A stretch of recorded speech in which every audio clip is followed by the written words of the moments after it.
Buenas noches a toda la audiencia de la España de ambos hemisferios. Aquí os habla Alberto Parijil desde la inmortal y constituyente ciudad de Sagunto. Constituyente digo porque Hispania, como provincia romana, nació por causa de Sagunto. Hoy tenemos un personaje muy singular, un verdadero erudito. Una persona que es licenciado en Derecho, licenciado en Sociología y licenciado en Historia. Una persona que tiene un gran interés en la economía y por ello ha escrito un libro. Este libro es El peso hispano. Y la reseña del libro os va a sorprender a muchos, a otros no, que ya lo sé. El primer dólar de los Estados Unidos de América. Yo también me quedé sorprendido cuando me enteré. Y cuando me enteré que el Spanish dólar fue moneda oficial hasta 1853 o 56, no lo recuerdo con exactitud. En fin, esa persona es Carlos Fernández Andrade. En mi opinión, un erudito muy valioso de toda la temática que hay en torno a la historia de España y al hispanismo. Con vosotros, ahora, aquí está. Hola, Carlos. Hola, Alberto. Buenas noches a ti y buenas noches, tardes o mañanas a todos los hispanos de ambos hemisferios.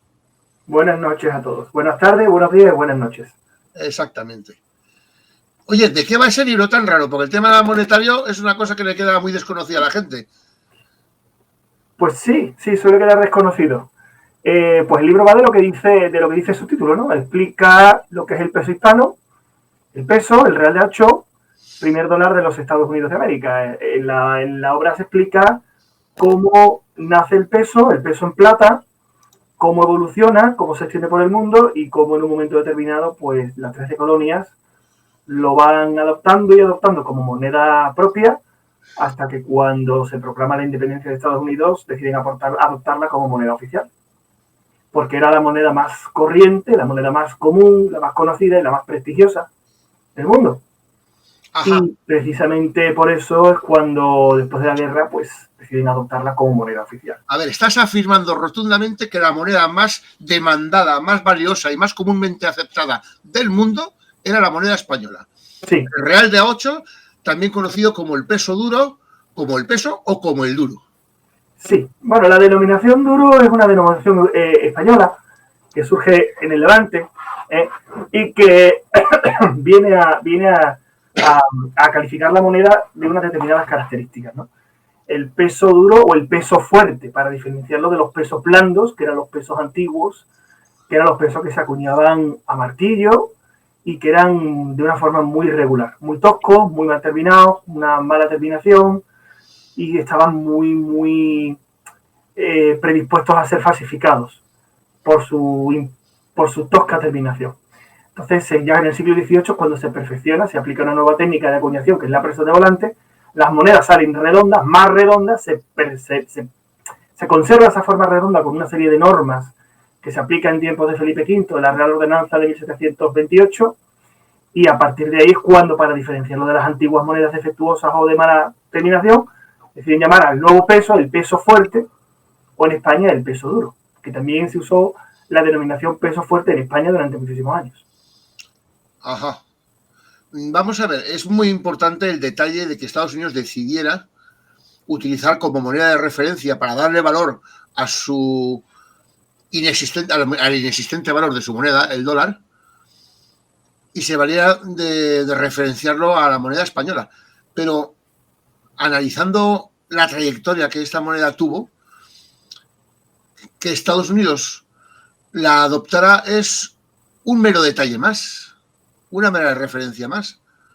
Yo tengo entendido que la libra no tenía comparación en su calidad y en su valor y en su aceptabilidad internacional con el peso.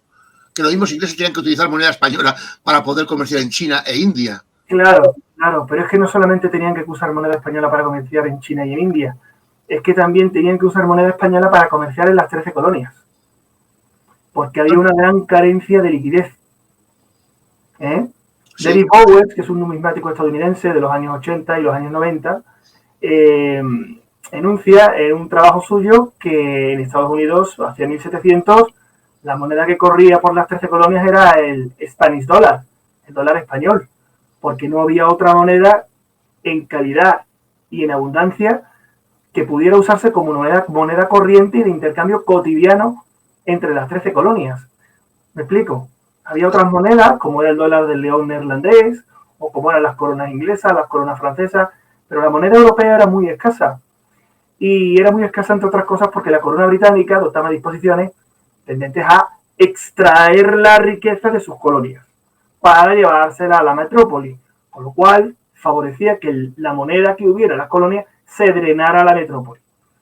Y el comercio intertransatlántico muchas veces es un comercio basado en cálculos ponderales, en anotaciones de valores en cuenta que usaban la libra, pero la libra entonces lo que era una unidad de peso. No había una moneda de una libra.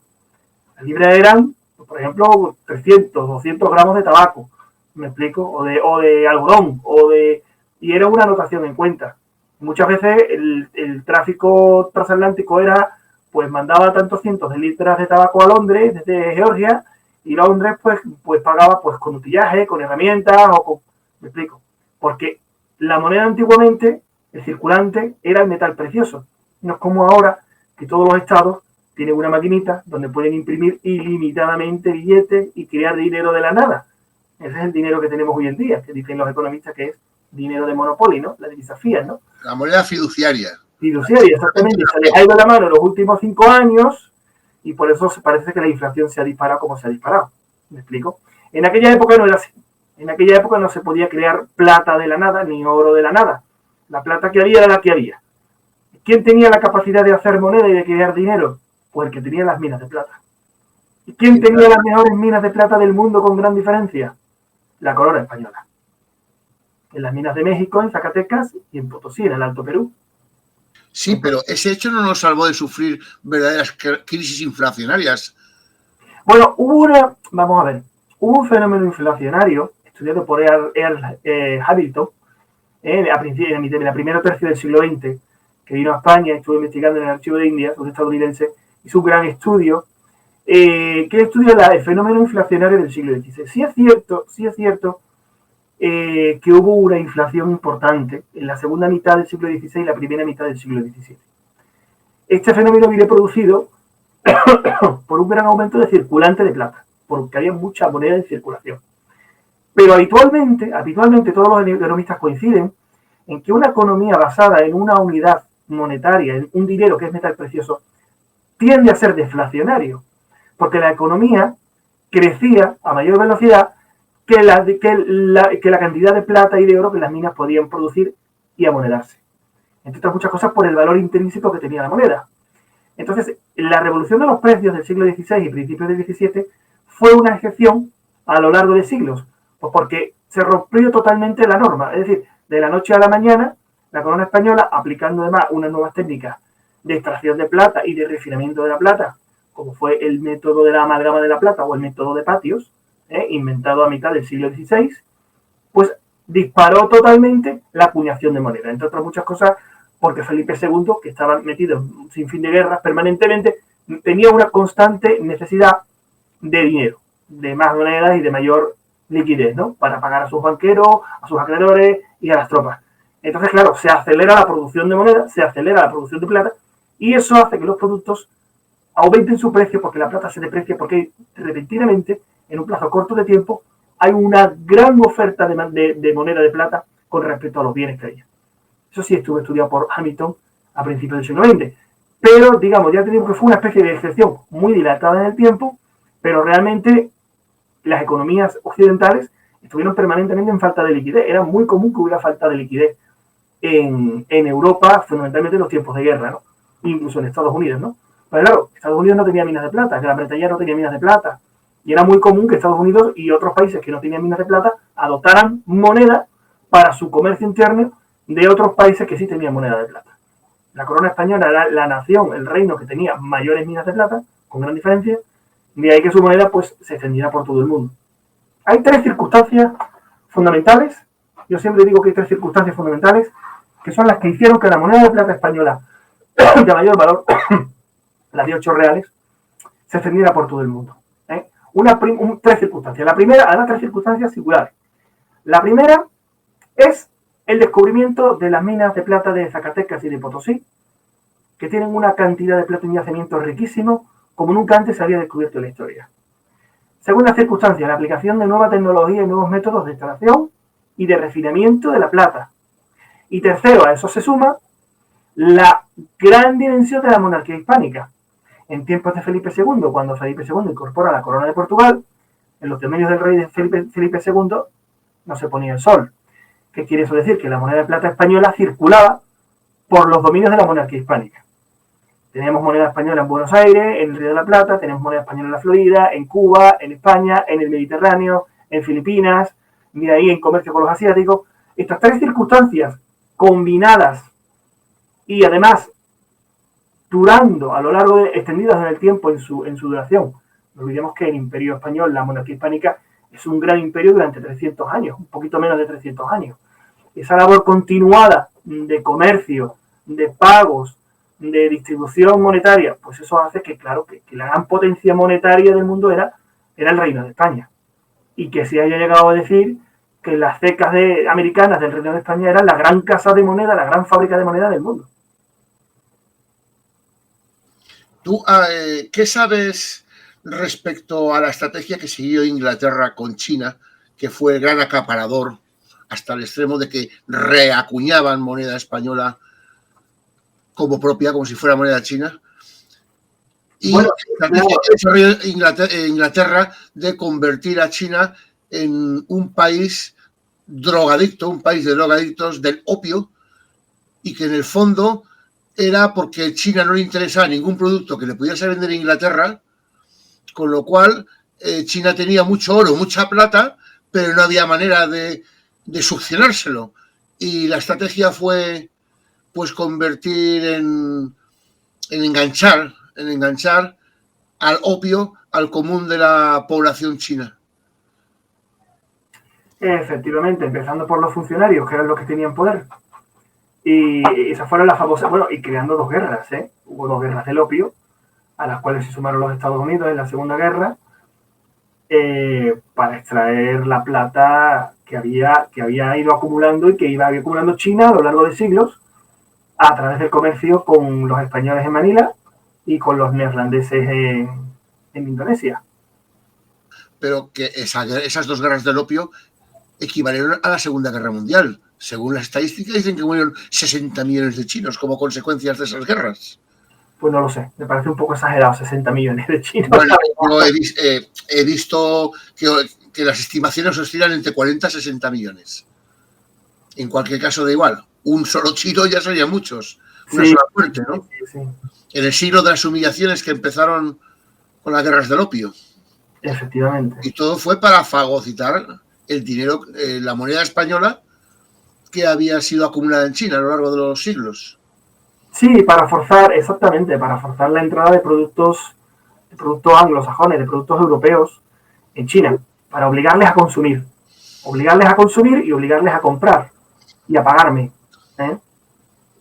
Qué curioso, los chinos no tenían nada los ingleses no tienen nada interesante que venderle a los chinos. Bueno, pero hicieron su negocio. Al final, con martes no muy loables ni muy nobles, consiguieron someter a China y llevarse el gato al agua. Eso me trae tristes recuerdos. Luego lo busco y te hago una reflexión sobre la estrategia de Inglaterra en las artes económicas. ¿Sabes? ¿Qué quiero decir? Yo hace unos años tuve el honor de poder leer un libro de un premio Nobel de economía, el famoso Milton Friedman. Sí, hombre, sí. Escribió su obra magna, o más famosa. Libre para elegir, ¿no? Libre para elegir, Free to Choose. Dice que lo escribió él junto con su mujer. Escuela de Chicago. Exactamente, él es el padre de la Escuela de Chicago y dicen que sus ideas fueron las que explican el inmenso crecimiento que tuvo la economía chilena. ¿La economía chilena? Chilena. Se aplicaron las teorías de Milton Friedman. Claro, claro. Que cuando se aplican las teorías del que sabe... pues el que sabe mucho también porque sabe callar. Y tan apenas menciona el Real de 8. Él hablaba del tabaco, la moneda de Estados Unidos. Sí, eso me sorprendió de la obra de Friedman. Me sorprendió mucho. Porque no podía entender cómo un economista de tan alto reconocimiento y prestigio se olvidara de esa moneda. Hay que entender también que esa obra cuando se escribió, y vamos a ver, esto es un tema que sorprendentemente es desconocido, está saliendo ahora del desconocimiento colectivo. Y no se entiende cómo esto se desconocía, ¿no? Quizás que se haya poco de historia y mucho de economía. Puede ser. Y sobre todo, que a lo mejor es porque era anglosajón, los anglosajones en algunos casos pues maman mucho de sus propias fuentes y son un poco etnocentristas. Muchos de ellos desconocen otro idioma que no sea inglés y no han podido examinar ni estudiar otras fuentes en otro idioma, lo cual les ha hecho obviar, desconocer gran parte de la historia de la humanidad, incluso de los Estados Unidos. Es decir, ocultar alevosamente, quizá, ¿no? Puede ser. Hay gran parte de la historia de Estados Unidos que es muy desconocida para los estadounidenses, sencillamente porque no es la historia anglosajona, porque es la historia hispana, porque es la historia nativoamericana. Porque no les interesa, porque ellos nunca han hecho ninguna película en la que expliquen el genocidio que cometieron de los nativos de California para expropiarles sus tierras, las que los españoles habíamos enseñado a cultivar. Ya. Eso lo ocultaron. Y yo quisiera que escuchases una cita de Samuel Johnson, que fue el que escribió el primer diccionario inglés, según dice por ahí, dicen las fuentes. Y dice, una frase que ha sido confundida habitualmente con una frase parecida, pero que nunca fue dicha por Erasmus Darwin. Sí. Esa frase, la textual, la verdadera, es: a España se le debe la sabiduría de Grecia, la grandeza de Roma y todo lo que no sea salvaje en la política moderna. Pero a pesar de todo, Inglaterra es el corsario turco de la Europa moderna. Se dedica a robar a los demás y cuando no puede hacerlo abiertamente, lo hace de manera encubierta y traicionera. Esa definición cuadra perfectamente con lo que hicieron en China y en más sitios. Eso quizá pueda explicar la actitud de Milton Friedman, que prefiere callar ciertas cosas. Yo creo que Milton Friedman sencillamente ignoraba, me sorprende, pero ignoraba el peso de la moneda española, ¿no? en la economía estadounidense en tiempos de la independencia, ¿no? Hay que olvidar también, el libro lo comento también, la enorme aportación de la corona española y de los hispanos. No solamente aportó la corona, sino aportaron los particulares muchísimo dinero a la independencia de Estados Unidos. Sí, Cuba y Veracruz principalmente. ¿Cómo? Cuba y Veracruz hicieron colectas de última hora, sobre todo en la última batalla, antes de ganar la guerra definitivamente, no sé si era Georgetown, no lo recuerdo bien, ¿vale? Los ingleses estaban sitiados por mar por la marina francesa, pero tenían un problema, que los franceses no cobraban porque Francia estaba a 2 velas. Y quien pagó a la marina francesa para que permaneciera manteniendo el sitio fueron colectas que se hicieron en Cuba y en Veracruz. Sí. Pero cuidado, es que los norteamericanos tuvieron un problema similar. No podían pagar a sus propias tropas y tenían problemas de deserciones. ¿Y quién pagó a las tropas norteamericanas para que siguieran asediando a los ingleses? España. ¿Eso lo sabías tú? Sí, eso de hecho lo comento en mi libro. En mi libro lo comento y cuento cómo Yorktown, la batalla de Yorktown, se salva gracias a la inyección de dinero que llega desde La Habana en los navíos de Grasset, del almirante de Grasset, todos los pesos de plata que llegan desde La Habana, efectivamente, y desde Veracruz, que eran los puertos fundamentalmente de donde salía la moneda española de 8 reales para los anglo-norteamericanos, ¿no? De hecho, siempre digo, el otro día en la presentación, hice una presentación en Sevilla, en el Real Círculo de Labradores, y eso yo lo comenté, y lo comento también en el libro. Digo que, bueno, que posiblemente la batalla de Yorktown, que fue la batalla definitiva, es decir, Yorktown, después de la batalla de Yorktown, ya se puede decir que Estados Unidos, no voy a decir que prácticamente, pero que ya la independencia era posible, y ahí es cuando verdaderamente ellos se tranquilizan y se relajan y dicen, oye, que es verdad que vamos a ser independientes, ¿no? Fue una gran victoria, una gran victoria. Y digo que en la batalla de Yorktown, el rostro más conocido de todos los que estuvieron en la batalla, probablemente no fuera el de George Washington, ni fuera el de Rochambeau, el comandante del general francés, ni fuera el de Grasset, ni de ningún otro oficial francés, ni estadounidense, ni británico, ni de Lord Cornwallis. Que probablemente el rostro más conocido de la batalla fuera... Lafayette, has olvidado Lafayette. Lafayette, exactamente, Lafayette. Probablemente el rostro más conocido fuera el del rey de España, Carlos III, cuya efigie se encontraba en el anverso de todos los reales de A8 que habían llegado y que habían servido para pagar a los soldados franceses, a los soldados estadounidenses y a la marina francesa. Te puedo asegurar, porque yo he corrido Estados Unidos de cabo a rabo y he vivido allí, te puedo asegurar que en casi cualquier ciudad te encuentras una calle, una plaza o una avenida Lafayette. De la misma manera que te aseguro radicalmente que no verás ninguna calle dedicada a Bernardo de Gálvez o a Gardoqui. Es normal, vamos, no es su justicia histórica, pero hay que entender que, bueno, que los españoles hemos tenido que ser los malos de la historia, porque después Estados Unidos se expande sobre territorios españoles. Claro, es que nunca pagaron la factura. Porque todo el dinero ese quedó se lo comió el demonio. Nunca devolvieron el dinero. Tampoco la corona española hizo porque se le devolviera. De hecho, la corona española, pocos años después de la independencia de Estados Unidos, cuando fallece Carlos III y llega Carlos IV, pues empieza a hacer una serie de disparates, empieza a cometer una serie de estupideces, una tras otra, que comienzan cuando asciende a la Secretaría del Estado Manuel Godoy, que acaban arruinando por completo la política internacional española, hundiéndola en el fango, en el mayor desprestigio, y con los resultados terribles como la pérdida de la Luisiana, el saqueo de Buenos Aires, una serie de guerras contra Inglaterra que no sirvieron absolutamente para nada a España, la pérdida de la marina a mano de los franceses y de los británicos. Es decir, España se suicidó. Se suicidó después de Carlos III, a la llegada de Carlos IV, durante el reinado se suicida y hace que se le pierda el respeto. Y cuando se le pierde el respeto, los estadounidenses, que eran una sociedad muy ambiciosa, muy valiente, muy emprendedora y muy osada, pues dicen, esta gente son idiotas, vamos a quedarnos con Florida. Sí, vulgarmente, nos vieron la cara.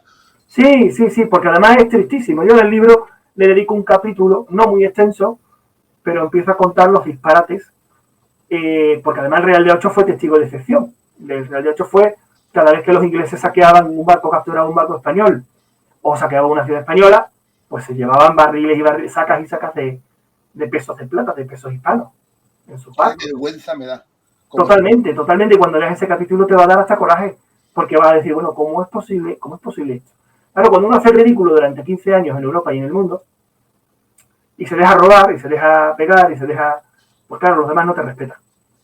Y entonces abusan, presionan. De hecho, el final de la época española en Norteamérica fue muy triste porque los bucaneros y los gente de frontera estadounidense pues empiezan a hacer presión sobre la provincia de Texas, la secesionan y poco a poco se van quedando con todo el territorio. Entonces es normal, no queda bien, historiográficamente, no queda bien que un país al cual Estados Unidos le debe tanto, porque si Estados Unidos finalmente consiguió su independencia fue la intervención española, tanto militarmente como financieramente, no queda bien, no queda bonito darle el sitio justo. Vamos a ver, si estamos diciendo que los españoles son los malos para justificar quitarles Cuba, Puerto Rico, Filipinas, Wuhan, Florida, Luisiana, no pueden ser los buenos de la historia, tienen que ser los malos siempre.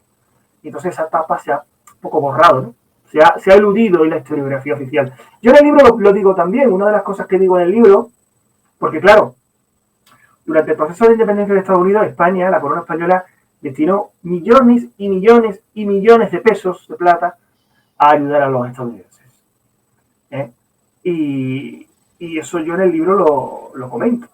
Oye, ¿y cómo reacciona la gente cuando le cuentas estas cosas? Algunos te mirarán como si estuvieses flipado, ¿no? Sí, la gente no se lo cree, la gente se queda perpleja. La gente se queda sorprendida. Porque claro, esto no se lo han contado, ¿verdad? Te estaba contestando antes. Y esto no lo cuenta, esta ayuda española no la cuenta Hollywood, ni la cuenta ninguna serie de Netflix, ni de HBO, ni lo cuentan la mayoría de los historiadores norteamericanos del siglo XIX y de principios del XX. ¿Me explico? Entonces hay un gran vacío, un gran desconocimiento. Y precisamente cuando se cuenta esto, pues la gente se queda sorprendida. ¿Verdad? Dicen, eso no me lo habían contado. ¿Sí? También hay que tener en cuenta los planes educativos que tenemos en este país. Y los planes educativos que tienen ellos. Son totalmente egocéntricos y, sí, pero mira, intendentes a la gente a crear una conciencia de nación. Pero mira, Alberto, yo en mi opinión, ellos lo hacen bien. Ellos lo hacen bien. No lo hacen bien somos nosotros. Porque no lo mal. Obviamente lo hacemos mal. Claro. Que ellos lo hagan bien, habría que juzgarlo. En los libros de texto británicos de las escuelas inglesas, siempre se hace una alusión a la gran armada de Felipe II, a la Spanish Armada. La contraarmada ni la mencionen. No, claro. Vamos a ver, es que, Alberto, los anglosajones juegan a ganar el partido. Nosotros jugamos a defender el honor. Y nosotros jugamos a perder el partido.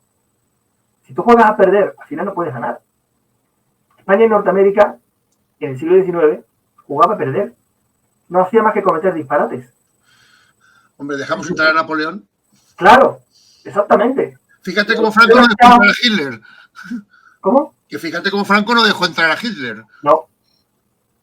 Y habría sido decisivo si Hitler les corta el acceso al Mediterráneo a ingleses y gringos. Bueno, Hitler también comenzó a hacer disparates a mitad de la guerra, antes, nada más empezar la guerra. Hitler, al final, es como decía el general Montgomery, el británico, al final una guerra la gana el bando que comete menos errores. Y Hitler a partir del año 40-41, empieza a cometer una serie de disparates parecidos a los que cometió la monarquía española en el siglo XIX, que al final acabaron llevándolo directamente a la derrota. Atacar a Rusia dejándose en la retaguardia a los ingleses, eso es un disparate enorme. Totalmente. Y dejarse el frente africano abierto. Tú no te puedes dejar el frente africano abierto. Iba dejándose frentes abiertos y por si no fuera poco, se permite la licencia de declararle la guerra a Estados Unidos. Exacto. Al diciembre de 1940. No tenía ninguna necesidad. O sea, que es que claro, así, es que, mira, tenía que perder la guerra. Yo tuve ocasión, te voy a hacer una confesión, esto no lo he hablado con nadie. Pero mira, una primicia, ¿vas a dar una primicia? Sí. Vamos, te animo a ello. Ya que estamos hablando de esto, te voy a hacer una pequeña primicia. Yo hace muchos años, no tiene nada que ver con el tema del libro, ni con el tema de hoy, pero bueno, yo hace unos años tuve ocasión de contactar con la hija del que fue uno de los 40 de Ayete. No sé si te suena lo de los 40 de Ayete. ¿A 40 de Ayete? Los 40 de Ayete eran los 40 hombres del régimen de Franco más cercanos a Franco. Ajá. ¿Vale? Lo desconocía. Pues sí. Y eran una especie de clan, de grupo selecto, ¿no? Y uno de ellos, yo tuve ocasión de conocer ocasionalmente a la hija y tuve una conversación con ella. Y ella me decía, yo lamento no haber hablado más con mi padre de historia y de política, ya el padre ya fallecido, porque mi padre estaba en una posición y despachaba de vez en cuando con Franco. Y se veía en ciertos momentos. Pero yo le escuché un día a mi padre en una comida decir que hablando con Franco en los años 40, antes de que acabara la guerra, Franco ya tenía el convencimiento de que Alemania iba a perder la guerra. Hombre, claro. La guerra la iba a perder Alemania. Hombre, un militar experimentado que vea los disparates que empezó a cometer Hitler en el año 41 y 42, pues no hace falta ser un gran genio para darse cuenta, ¿no? Si puedo aguantar hasta 45 era por la enorme compatibilidad que tenían sus tropas. Claro, es que el desgaste que tenía 3 frentes abiertos, 4 frentes abiertos. 4. Y encima tenía un aliado que era una carga más que un aliado, ¿no? Sí, porque Italia fue más que nada una carga para Alemania. Pues sí. La campaña de Grecia fue un desastre. En Libia tuvieron que intervenir a prisa corriendo con el Africa Corps los alemanes porque los británicos echaban a los italianos de Libia. Y eso obligó a retrasar la operación Barbarroja contra la Unión Soviética, que fue otro de los grandes disparates. Nunca tenía que haber atacado a la Unión Soviética. En mi opinión, claro. Yo estoy contando 3 frentes. El cuarto es bueno, pero no hubo combate con Estados Unidos en América. No es un frente físico, un frente emocional, un frente logístico, económico y económico, fundamentalmente. Porque en el momento en que Estados Unidos entra, Estados Unidos empieza a poner su servicio de inteligencia al servicio de los británicos, que ya estaba al servicio de los británicos antes, ¿no? Y de la Unión Soviética. Pero seguía comerciando con Alemania, ¿eh? Bueno, para lo que le interesaba, como ahora se está haciendo con Rusia, ¿no? Sí, exactamente, como ahora hacemos con Rusia. Por detrás, ¿no? Comprando una parte enviamos el Leopard y lanzamisiles y por otra parte les compramos el petróleo a través de la India. Como dicen los catalanes, la pela es la pela, ¿no? Ay, madre mía. Es lo único que han valorado bien de España los catalanes, la pela. Bueno, no podemos generalizar, sin generalizar, los nacionalistas. Bueno, no, creo que es un refrán catalán, no nacionalista. Pero vamos, yo no lo digo con ninguna mala intención, ni ninguna connotación negativa, al contrario, a mí me encantaría que aquí en Sevilla fuéramos como en Cataluña en eso. No, hombre, es que el honor de cualquier empresario es ganar dinero. Y además es que es un principio de responsabilidad, porque el empresario también tiene que pagar a sus trabajadores y tiene que reinvertir. Entonces, yo no considero avaricia que una empresa pretenda ganar cuanto más dinero mejor. Es un signo de responsabilidad. Sí, es quizás lo que le ha faltado a este país en siglos. Tener una mentalidad mercantilista, capitalista, práctica, como tenían los anglosajones. Sí, mira, te cuento un ejemplo. En el libro lo cuento. El gobierno español, en el Virreinato de Nueva España, a finales del siglo XVIII, principios del XIX, tenía una política muy rígida, comercial, mercantil. No permitía que hubiera entrada de productos extranjeros. Sí. Cada vez que aparecía un estadounidense por allí, por Nuevo México, pues lo detenían, le confiscaban la mercancía y lo apresaban. Eso desaparece cuando México se independizó de España en 1821. Pues el nuevo gobierno de México, liberal, basándose en los parámetros del liberalismo, pues decide un cambio de política radical. Entonces admite la entrada de comerciantes extranjeros y de productos extranjeros. En un primer momento fue un efecto muy positivo, sobre todo para la población, que estaba en una situación de carestía permanente, porque los productos que llegaban eran carísimos, llegaban por el Camino Real de Tierra Adentro desde México, desde Chihuahua, y eso los encarecía muchísimo. Entonces tuvieron un gran surtido de productos baratos, abundantes, que antes no tenían. Pero eso tuvo un efecto contraproducente, que fue que los comerciantes norteamericanos anglosajones coparon totalmente el mercado mexicano con sus mercancías, lo cual produjo un flujo de salida de reales de 8 mexicanos, de pesos mexicanos, hacia los Estados Unidos, creando un interés no solamente económico, sino político en aquellas provincias y en aquellas tierras, sin que el gobierno de México tomara medidas para paliar o para compensar esa situación. Ahora, en el libro lo cuento, hay un comerciante inglés de Alta California que a final de la época mexicana dice que todos los productos que llega a Alta California son productos estadounidenses. Las telas, el utillaje, las herramientas, todo. Le dieron de comer al demonio. Claro, y eso fue una inmensa cantidad de pesos de plata que, curiosamente, esto no se sabe, no se suele prestar atención a esto, ¿no? Pero México, cuando se independiza, continúa acuñando moneda con las mismas características técnicas que la moneda española, que el real de 8 español. En 1821, la República de México cambia el tipo de la moneda, pero sigue acuñando la misma moneda, el 8 reales, con el mismo peso, la misma ley y el mismo nombre. Le mantiene el 8R. Es decir, México está acuñando pesos mexicanos con el nombre de 8 reales desde 1821 hasta 1898. Hablamos casi 80 años después. ¿Qué cambia la denominación de la moneda a un peso. Es cuando ya le pasa a llamar un peso. El Real de 8 mexicano fue el más digno, el más leal sucesor del Real de 8 español. Porque al principio hubo reales de 8 colombianos, hubo reales de 8 guatemaltecos, hubo reales de 8 argentinos, chilenos también mantenían el peso. ¿Por qué? Pues porque se había creado un patrón de valor. El Real de 8 español no es que fuera solamente una moneda, es que a base de distribuirse por el mundo y de hacerse famosa y de ser la moneda codiciada y deseada por los comerciantes de muchísimos lugares del mundo, había creado un patrón estándar de valor. Y nos encontraremos en el siglo XIX, bueno, y de hecho las repúblicas hispanoamericanas continuaron no solamente con ese patrón de valor, sino con ese nombre. Nos vamos a encontrar incluso en el siglo XIX como Estados Unidos se queda sin dólares mexicanos y sin dólares españoles para comerciar en el sudeste asiático, y se encuentra la situación de que deciden reacuñar el dólar español de nuevo. Porque el dólar estadounidense que ellos habían adoptado en 1837 le rebajan el peso. Ajá. Se apartan de los 27 gramos de la onza de plata española y lo fijan en 26,72. Le quitan 3 gramos de peso, más o menos. ¿Qué pasa? Que los chinos dicen, esta moneda pesa menos. Entonces empiezan a rechazar los dólares estadounidenses. Anda. Entonces Estados Unidos, aparte de 1857, dejar fuera de la circulación la moneda española y la moneda mexicana, que suponían la gran mayoría del circulante de dólares que había a mitad del siglo XIX en Estados Unidos, esta es otra de las cosas que no se suele saber, pues deciden reacuñar un nuevo dólar estadounidense con el patrón estándar de valor del dólar español, 27 gramos de peso a 900 milésimas de ley. 900 milésimas, perdón, de 1000 partes de la moneda, 900 son de plata pura, el 90%. Vale, una preguntita.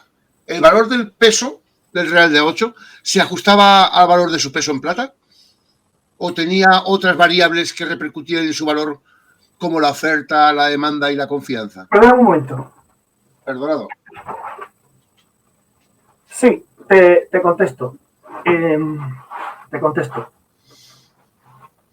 En la época, el dinero, yo sé, es curioso porque viviendo en el mundo en el que vivimos hoy en día, tenemos todos el error de juzgar los tiempos pasados desde nuestra perspectiva, en todos los aspectos. Exacto, es un error reiteradamente cometido. Muy común.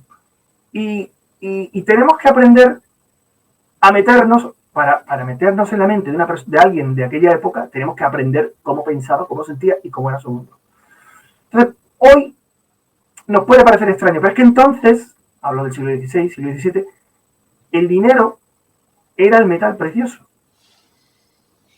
Verá, esto lo voy a matizar ahora, ¿vale? El dinero era el metal precioso. La moneda valía por la cantidad de metal precioso, oro o plata, que tuviera.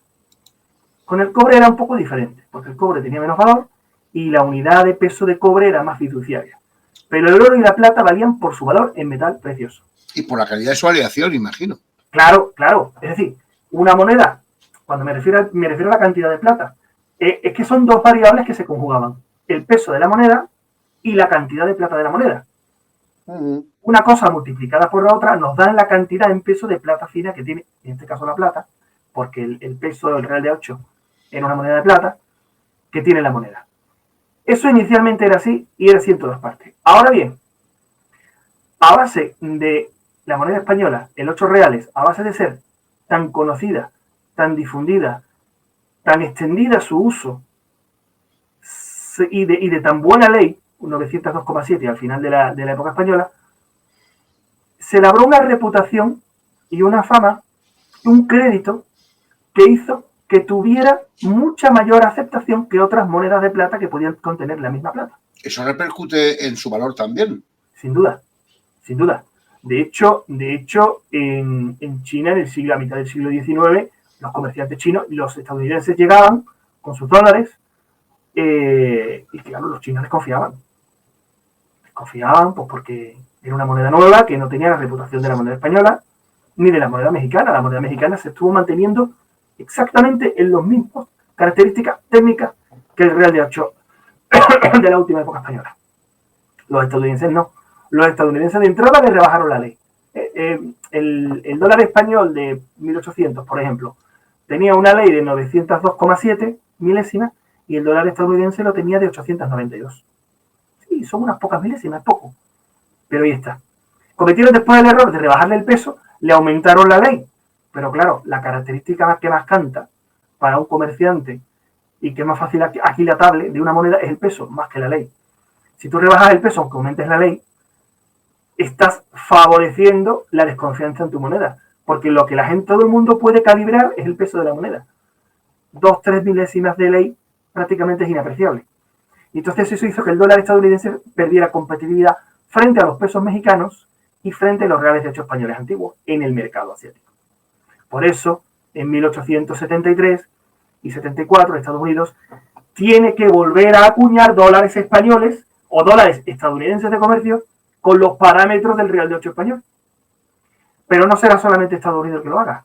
Es que Gran Bretaña también acabará haciendo lo mismo con su dólar de comercio para competir con los estadounidenses en el mercado asiático. Porque la moneda española prácticamente había quedado muy fuera de la circulación porque quedaban pocas, porque se había fundido, porque la gente las atesoraba.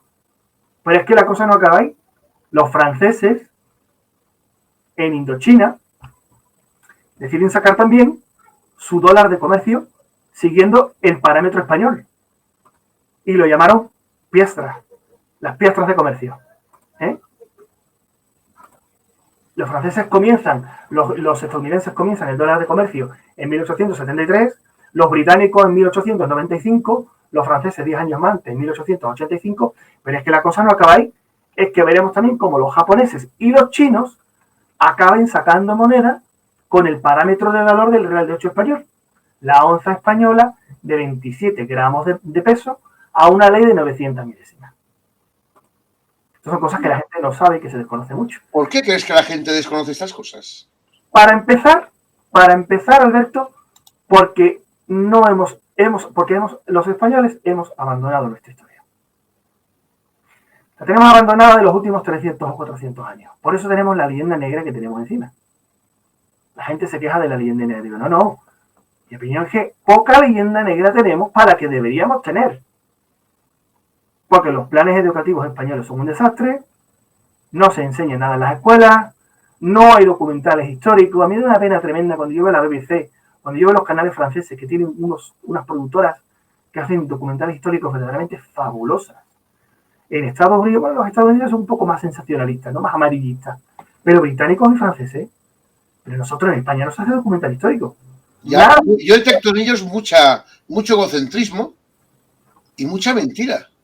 ¿Tú no te has parado a valorar que los españoles es que no tenemos necesidad ni de mentir ni de engañar? Solo con decir la verdad sería suficiente. Pero es que no sabemos. Pero Alberto, es que no sabemos ni contarla. ¿De qué nos sirve saber tener la verdad de nuestra parte en algunos casos? No todas, ¿eh? Ojo, España se ha equivocado en muchos casos y los gobernantes españoles se han equivocado mucho. Pero ¿de qué te sirve tener la verdad de tu parte si eres incapaz de contarla? Y de vencer a los que sueltan un fundido sobre ti. Y gran parte de esa verdad la hemos aprendido de lo que nos han contado ingleses y franceses. Exactamente, mira, en España durante muchísimo tiempo, hasta ahora, cuando se decía la palabra hispanista, uno pensaba en un británico.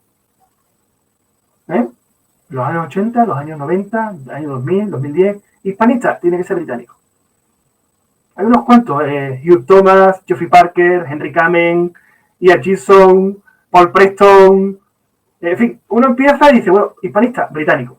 Bueno, puedo romper una lanza en mi favor, porque yo el blog de Unión Hispanoamericana lo creé a final de 2006, principios del 2007. Bueno, vamos a ver, ahora se está produciendo un fenómeno sin precedentes, ¿vale? Es que el fenómeno se dio a raíz de yo crear ese blog. Claro, no. Después apareció ya el blog de Cuba como comunidad autónoma. Luego aparecieron los de Puerto Rico. También apareció efímeramente Ecuador, reunificación de España con Ecuador. Y a partir de ese momento se convirtió en un crecimiento exponencial del nuevo concepto de urbanismo. Pero fíjate, Alberto, esto es un fenómeno nuevo. Es un fenómeno que se está produciendo totalmente al margen de las instituciones. y sobre todo de las instituciones públicas. Ni los ministerios, ni las consejerías, ninguna administración pública ha hecho absolutamente nada en España durante los últimos 300 años. Hay excepciones, ¿eh? En la época de Franco sí había excepciones, en la época de Primo de Rivera también, y en algunos momentos antes también, pero prácticamente por combatir la leyenda negra no se ha hecho esfuerzo ninguno. Rompa una lanza en contra de Franco. No quiere decir que esté en contra de él, pero en la época de Franco fue cuando más calles, plazas y monumentos se levantaron en favor, dignificando la indigna figura de Simón Bolívar. Bueno, sí, esto venía de antes, ¿eh? Esto venía de antes, ya en Sevilla, en la exposición iberoamericana, hay una estatua en la Avenida de la Palmera, indigna, que ya ha aparecido pintada con una palabra asesino en varias ocasiones, mirando para el pabellón de Argentina de la exposición iberoamericana del 29. Eso ya venía de antes. Pero eso es un problema no ya del periodo histórico ni del gobernante, es un problema de los españoles. Los españoles tenemos un carácter que muchas veces parecemos idiotas. Somos nobles, somos generosos, somos brutos, somos toscos, somos bravos, tenemos demasiada testosterona y a veces parece que muy pocas neuronas. Todo lo contrario de los anglosajones. Ingenuos. Totalmente, totalmente. Y yo siempre digo que el toro bravo es el primero que muere en la plaza y el que mejor se torea. Entonces, más vale tener un poquito menos de bravura y un poquito más de inteligencia. Como las nuevas generaciones te oigan y te interpreten y lo comprendan. Claro, claro, y sobre todo aprender de los demás, tenemos que aprender mucho de los demás, tenemos que aprender de los franceses, que quieren su país, que quieren su cultura, tenemos que aprender de los británicos, tenemos que aprender de los estadounidenses, tenemos que aprender de los japoneses, tenemos que aprender de los chinos, que los chinos han aprendido mucho estos últimos 25 años del mundo occidental. Por eso China se ha puesto donde se ha puesto. Esa actitud tan española de decir yo sé más que nadie, a mí nadie me tose, con esa actitud no se va a ninguna parte. A ninguna parte. Y sobre todo, da la sensación de que somos un pueblo que nunca aprendemos. Nunca aprendemos. Los británicos, por ejemplo, que yo admiro, aprenden de sí mismos y aprenden de los demás. Nosotros no aprendimos ni de los demás ni de nosotros mismos. Y estamos siempre condenados a repetir la historia. Porque además nuestro carácter nos lleva a confiarnos a la persona menos adecuada, que habitualmente suele ser la más simpática. Ojo, cuidado con eso. Es que es muy simpático. Cuidado con los simpáticos, que yo he conocido estafadores que eran gente deliciosa y muy simpática. No he conocido y he conocido gente estafada por un estafador que diga que el estafador es antipático. La peor gente que yo conocí en mi vida te hablaban como un santo, no tenían una mala palabra y ni un buen hecho. Efectivamente. Ni una mala palabra ni una buena acción, ¿no? Que se dice, exactamente. ¿No? Esa es mi experiencia vital y creo que es la experiencia incluso de España en general. Nosotros somos justo al revés. Oye, ¿presentaste el otro día el libro? Tengo entendido que en Sevilla. Sí. ¿Qué tal fue? Sí. Lo presenté. ¿Dónde? En el Real Círculo de Labradores, en la calle Pedro Caravaca número 1. Y muy bien. Muy bien. Vale, hombre. Me pasé un poco de hora, estuve 1 hora y 45 minutos hablando, me pasé de hora. Es que el tema da para tirarse 2 días. Sí, pero fíjate, la gente me decía que no se le hizo largo. Yo decía, 1 hora, 45 minutos. Y la verdad es que 1 hora y 45 es mucho tiempo. Las conferencias tienen que ser como mucho de 1 hora, como muchísimo. Pero el tema era tan apasionante y la información que yo sacaba permanente, es tanta información, que la gente después me decía, Carlos, no se me ha hecho largo. Porque claro, soltaba una serie de anécdotas y de información que la gente se quedaba extasiada.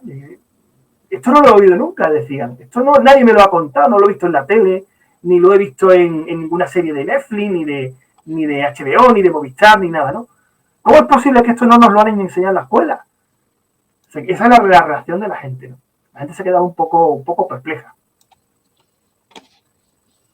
Ahí está la portada del libro, exactamente. Exacto, acabo de quitarla porque te hacer la pregunta. ¿Cuándo lo presentas en Valencia? Pues no lo sé. Todavía no. Ya me encargaré yo, ya te lo diré Cuando me inviten. Ya te lo diré yo. Cuando me inviten. Encantado de ir a donde sea, claro. ¿Tienes previsto presentarlo en más sitios? Sí, ya está previsto presentarlo en Madrid, en la Feria del Libro.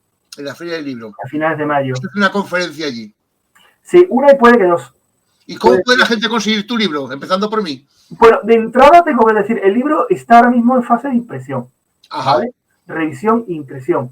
Hay una prueba beta que ha salido, que fue la que yo enseñé en público en la conferencia, pero todavía no está disponible. Pero lo va a estar muy pronto, porque ya digo que para la Feria del Libro, que empieza el 24, el 25 de mayo, tiene que estar ya en la calle. En 2 semanas, 3 semanas como mucho, va a estar disponible en Amazon y después en alguna que otra librería. Pero en Amazon sí lo van a tener. Te invito a que utilices los canales de Unión Hispanoamericana y de la Leyenda Negra para que tú difundas publicitariamente el libro, llamémosle publicidad, pero más que nada para que tú expandas el conocimiento de la existencia de tu libro, porque libros de hispanismo, los libros hispanistas, pues han surgido muchos, pero libros fundamentados en la economía no han proliferado. No han proliferado. Cierto, mira, te voy a comentar una cosa que me ha comentado un compañero hace unos días. Un compañero que ha estado en una sala de conferencias del Instituto Cervantes en una capital europea. Fue una conferencia de un ponente y el ponente se lamentaba de que efectivamente no hay estudios serios, conocidos, abundantes, sobre la economía de la monarquía hispánica, siglo XVI, XVII, XVIII. Y él aprovechó para decir, pues mira, yo conozco a Carlos, que acaba de está publicando esta obra, y es un tema interesante, ¿no? Yo hablo de economía en el libro. A mí la economía me fascina, me encanta. Yo no estudié económica, estudié historia. Por cierto, te tengo que corregir. Yo no estudié sociología, estudié ciencias de la información. Ah, perdón. Ciencias de la información en la especialidad de imagen y sonido, aparte de historia, en la especialidad de geografía e historia moderna y contemporánea, y derecho, especialidad de derecho privado. Pero a mí la historia me encanta porque la historia, más que ciencia, es una ciencia, pero una ciencia humanística. Hay un gran componente sociológico en la economía y un gran componente psicológico en la economía. Por supuesto. Es decir, la economía, y me da mucha pena porque España es un país de incultos financieros. Me consta. Escucha alguna anécdota, algún dato de alguna estadística que decía que los españoles somos los más financieramente incultos de toda la Unión Europea, con diferencia. Y me da pena. Me da pena porque un pueblo que es mantenido en la incultura financiera es un pueblo que muy difícilmente va a despegar económicamente. Un pueblo que vive de subvenciones, de prestaciones públicas, sin espíritu emprendedor, está condenado a la pobreza y está condenado a no prosperar económicamente. Estamos plagados de vividores del erario público, personas improductivas, exactamente, que parasitan la economía. Gente en las clases dirigentes que son incultos financieros. Y eso es terrible, porque esa gente arruina a los países. Y empresarios acostumbrados a vivir del presupuesto público, que no son los empresarios, son empresarios. Sí. Que no compiten bajo la espontaneidad de la oferta y la demanda en un mercado libre, sino viven del favor que le conceden los políticos al concederles las concesiones, las obras y los servicios que prestan. Y sobre todo, además, es que la economía es psicología aplicada a la vida, y te das cuenta que los pueblos que tienen formación económica prosperan, son más ricos y la gente vive mejor. Te tengo que decir una cosa, sin pretender enmendarte, defiendo todo tu criterio, pero sí que ha sido bien estudiada, ha sido suficientemente estudiada la economía española por los economistas de la Escuela Austriaca de Economía, que no son necesariamente austríacos, y entre ellos te pongo en primera línea al Premio Nobel de Economía en 1973, Friedrich Hayek. Friedrich Hayek, sí, de la Austriaca. Quien escribió Camino de Servidumbres, su gran obra, Los Fundamentos de la Libertad y otras muchas. Ese hombre fue de los que ya primeramente expusieron que los principios esenciales de la economía de libre mercado, los principios liberales de la economía, nacieron entre los escolásticos de la Escuela de Salamanca, principalmente jesuitas. Juan de Mariana, Diego de Covarrubias, Francisco Suárez, Juan de Lugo, el padre Azpilicueta y un ejército. Juan de Mariana.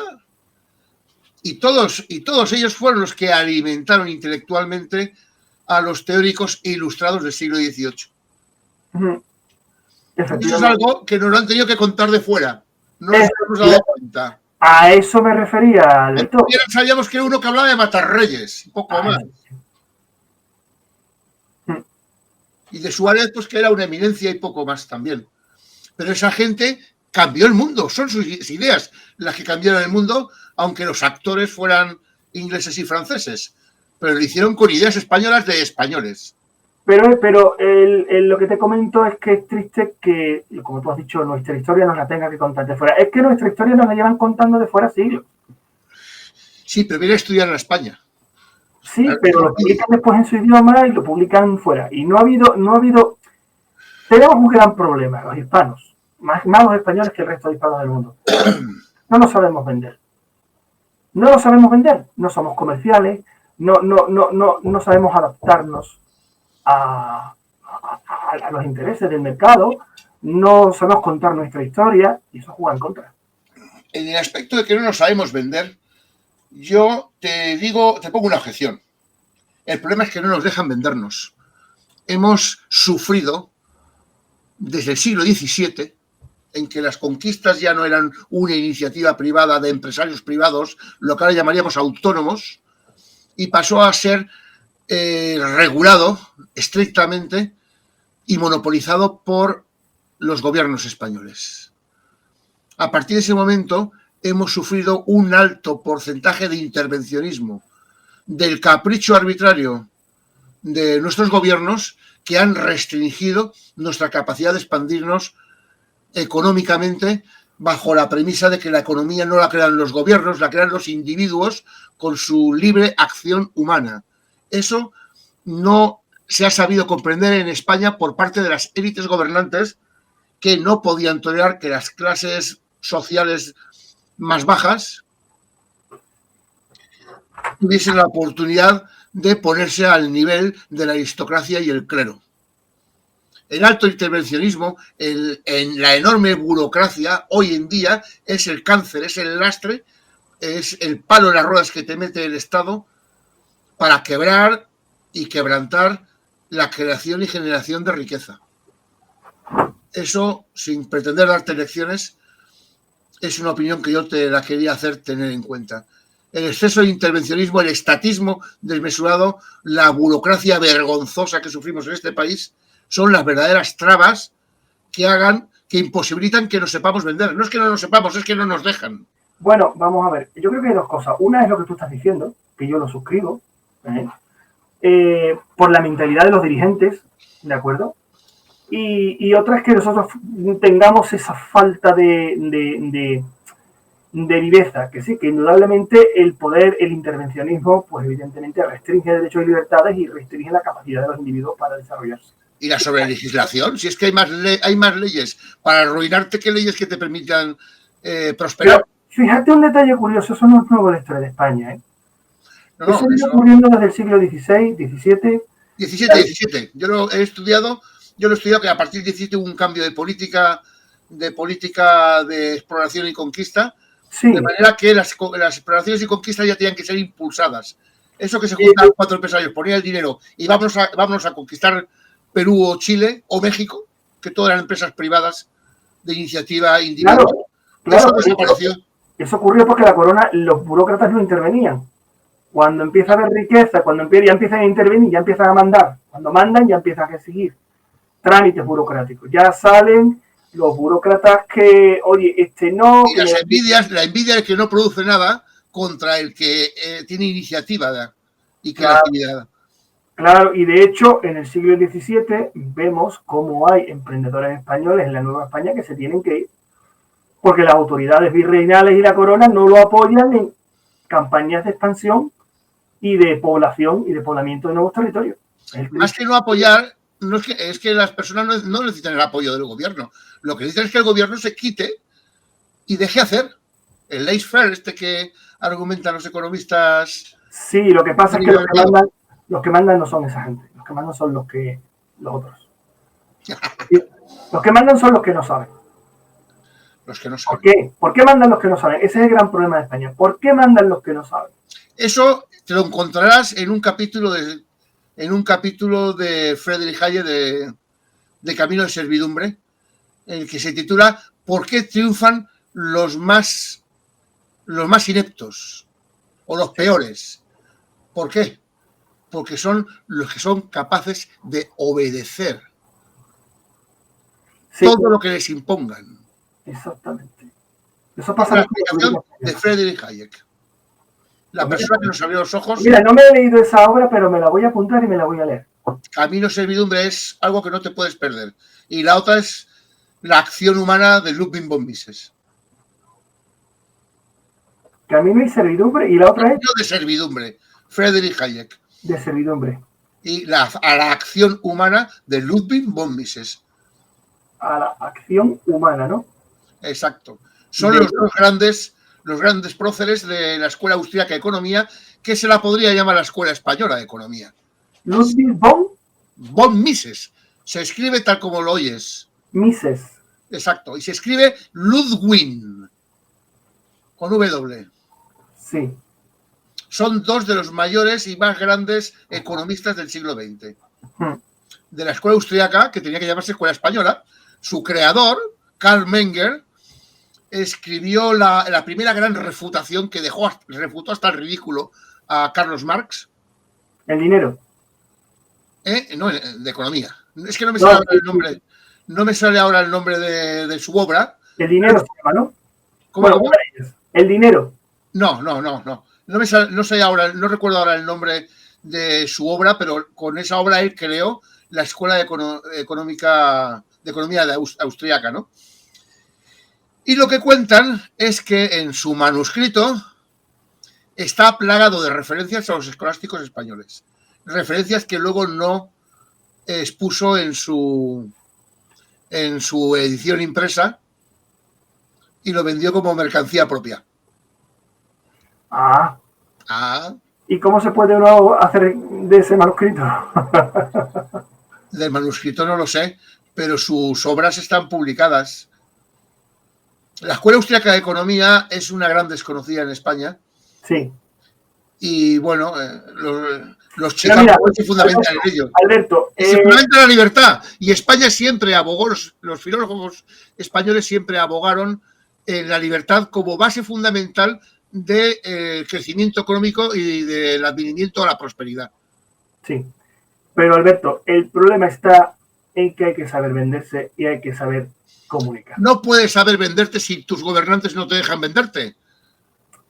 Pero tienes que saber desmontar el discurso de los gobernantes, de los otros gobernantes. Si tú no sabes desmontar ese discurso... La solución es desmontar a los gobernantes, si es que sobran. Claro. Pero si la gente no sabe, porque no se le dice cómo desmontar a los gobernantes que no saben, hay que convencerlos. A lo mejor el problema no está en los gobernantes, ni en la gente. A lo mejor el problema está en la oposición, que es una oposición de ineptos. Bueno, de todo se da. Te pongo un ejemplo. Los primeros 20 años de Franco, del 39 al 59, fueron una ruina. Mientras la economía fue proteccionista, autárquica y heredada de los usos falangistas o fascistas en la economía, de alto intervencionismo y alto control del Estado, pues España, te puedo decir que las cartillas de razonamiento llegaron hasta mediados de los años 50 en España. Después, en el resto de Europa, después de la Segunda Guerra, al año de acabar la Segunda Guerra Mundial, ya no había razonamientos, al año son 2 años.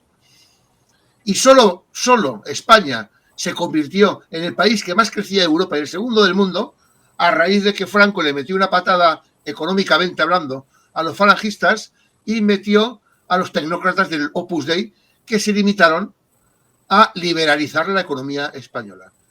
El éxito de los últimos 16 años de Franco, económicamente hablando, se debe ni más ni menos a que tu padre, tu abuelo, quería montar un negocio y se limitaba a abrir la persiana y decir, mira, vendo esto, y ya está. Claro, dejar a la gente respirar.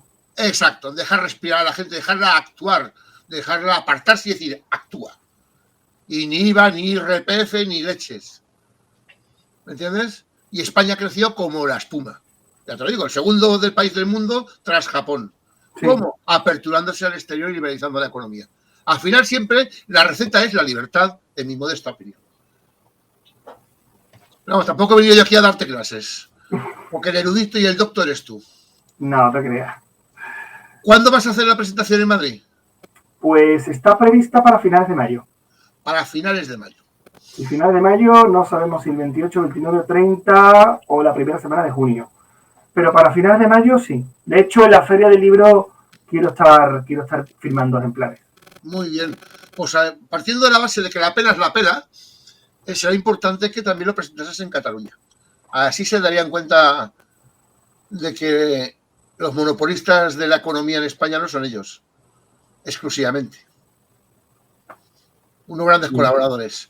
Yo creo que hay que procurar que tu libro sea presentado y tú lo presentes en Cataluña, que la gente se vea el emporio intelectual en economía, al menos intelectual, que hemos sido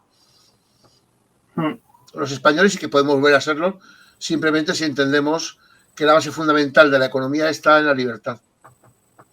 Claro, efectivamente. ¿Tienes intención de publicarlo en inglés? Sí. Sí. Pues esta entrevista ya emplazo a nuestra audiencia de que si surge algún colaborador espontáneo que nos la traduzca al inglés, yo ya me encargaré de que se vea en todo el mundo anglosajón. Porque ellos mismos son los que necesitan saber de dónde proceden lo que son. Porque el que más ha puesto lo que hay que poner encima de la mesa para que Estados Unidos sea lo que es, al menos en un principio, fue España. Bueno, sí. Lo que pasa es que no hemos de olvidar que Estados Unidos ha llegado a ser grande por lo que tú estás diciendo. No, llegó a ser grande porque nos robó Texas y se quedó con el petróleo. Nos robó California y se quedó con el oro. No, pero Alberto, también por la libertad económica que ellos han tenido siempre, porque ellos eran un país protestante, de mentalidad económica abierta, pero eso no lo da los protestantes, liberales, republicanos, y todo eso ayudó muchísimo frente a una economía española que estaba restringida, estrangulada por las disposiciones reales y por la mentalidad de la gente, de los funcionarios fundamentalmente. Exacto, el mercantilismo. Hay que aprender muchas cosas de Estados Unidos. Yo soy opinión de que hay que aprender muchas cosas de ellos. Lo bueno, no lo malo. Pero que tenemos los españoles mucho que aprender de ellos. Es mi opinión, ¿eh? Y de los anglosajones en general. Sí, pero lo bueno solo, es que lo malo, hay cosas que no debemos aprenderlas. Te lo digo yo. Yo creo que las cosas malas ya tenemos bastante, ¿no? Puedo decir que entre mis múltiples aventuras está la de ser inmigrante ilegal en Estados Unidos. No me digas. Sí, no solo he ido de turista y he ido también a buscarme la vida. ¿Y por dónde entraste? No, entré como turista, pero como turista tienes 3 meses para trabajar. Sales, vuelves antes y tienes 3 meses más. ¿Dónde estuviste? En California y entre Nueva York y Massachusetts o Boston está Connecticut. Sí. Y bueno, hice un poco de todo. Hasta conocí a un profesor vasco de una universidad que me dijo: vente a mis clases de español, que las doy en inglés, y mientras todos los gringos aprenden español, tú aprenderás inglés. Anda, mira. Y estuve combinándolo con trabajos, pues acudiendo un par de meses en California, a la Universidad de Roseville, al lado de Sacramento, entre Sacramento y Auburn. Auburn es la ciudad donde John Travolta rodó la película esta de Phenomenon, que él era una mente prodigiosa. No sé si la recuerdas. No. No la he visto. Pues, bueno, se rodó en Auburn, a unos 35 kilómetros 40 de Sacramento. Ajá. Y en medio estaba Roseville. Pues nada, ya otro día, si quieres, me cuentas tus peripecias por allí, por la Norteamérica. Por supuesto. Es que mi sentimiento por el hispanismo ya nació en el primer viaje, cuando como turista viajé por las naciones indias de los indios navajos en el Cañón del Colorado. Precisamente la nación de los indios navajos está en el Cañón del Colorado. Y me decían con mucha pena y mucha alegría al mismo tiempo que yo, el poquito español que hablo, lo hablo porque mi abuelita hablaba solo español. Decían, hablaba español solo. Y el solo me lo repetía 3 veces. Fíjate. Y luego me daba cuenta que es que no eran los valles y las montañas, ni los ríos. Es que hasta las piedras tenían nombre español. Sí. ¿Cómo puede ser? ¿Cómo puede ser? Pues que aquello se llamaba Nueva España. Pero esto ya es harina de otro costal que trataremos en otras ocasiones. Pues sí. Amigo Carlos, ha sido un enorme placer. No sé si quieres zanjar la conversación con algún alegato que tú estimes oportuno. No, simplemente agradecerte que me hayas dedicado este tiempo y espero que el libro cuando salga les guste mucho. Yo he puesto mucho cariño, mucha ilusión, mucha pasión y mucha devoción y creo que va a ser muy interesante y va a gustar mucho porque además digo cosas que nunca nadie ha dicho y aporto perspectivas nuevas y sobre todo reivindico una serie de hechos históricos que han sido eludidos por la historiografía oficial y que es bueno que todos los conozcamos. Los españoles de ambos hemisferios y los no españoles de ambos hemisferios también. Fantástico, Carlos. Pues como digo, es un enorme placer tenerte esta noche conmigo, con Unión Hispanoamericana, perdona, y lo que espero es que se vuelva a repetir reiteradamente, porque veo que tu erudición, más que una erudición, es como diría Ayn Rand, es un manantial de conocimiento y sabiduría. Tú que me quieres mucho. No te estoy adulando, es un sentimiento que nace de mí porque lo veo.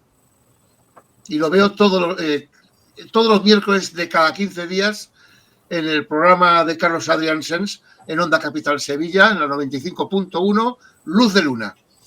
Cada 15 días podréis ver aquí al amigo Carlos Fernández Andrade exhibiendo su portento de conocimiento, junto con su compañero, otra persona muy valiosa, no recuerdo ahora su nombre, perdona. Juan Carlos Romero, otra figura.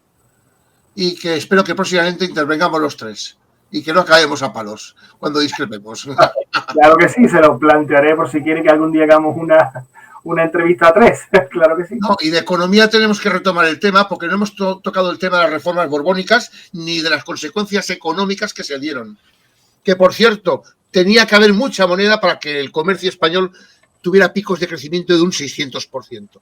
Eso no puede ser posible si no hay una moneda que permita esos intercambios. Y ese es un tema que no sé si tú lo has tocado a fondo porque aún no he tenido ocasión de leer tu libro. Pero te insto a que un día lo toquemos porque es un tema apasionante. Lo que yo lo he estudiado me he quedado muerto. En fin, pues nada, Carlos, un enorme placer haberte tenido y hasta la próxima, que se diría. Muchísimas gracias a ti y a todos los televidentes y los oyentes. Muy bien, hasta pronto, Carlos. Hasta pronto.